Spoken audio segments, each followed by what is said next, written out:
শালার ঘটক ধরতে পারলে আজ তোর বিটা দিদি তোক। বিয়ে করবো না, যত ঝামেলা সব আমার ঘাড়ে এসে পড়ে।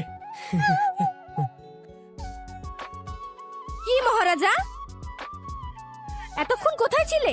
কোনো কাজ নেই?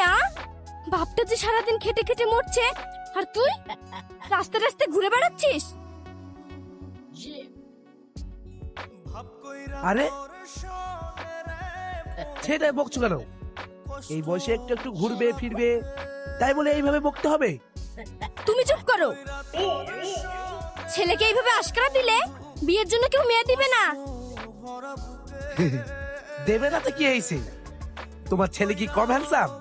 তুলে নিয়ে চলে আসবো। মানে?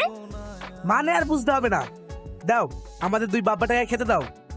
হ্যাঁ, ওটাই তো আমার কাজ। ছেলেকে শাসন করতে গেলে তোমার গায়ে ফুসকা পড়ে যায়। হাসি কি? ওইদিকে দেখ। আমি কালকে ওকে ফলো করেছি, তোর দিকে হাঁ করে তাকিয়েছিল, আর আজ তোকে ফলো করতে করতে এখানে চলে এসেছি। তার মানে তোকে পছন্দ করে ফেলেছে। ফালতু বকিস না তো, চুপ কর।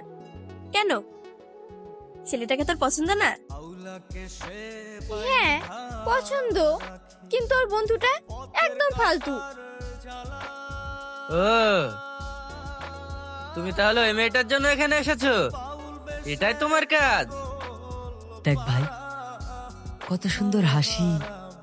এই, কালকে না মেয়েটার সঙ্গে ঝামেলা হলো, আর আজ তুই? ভাই আমার দিকটাও একটু বোঝার চেষ্টা কর।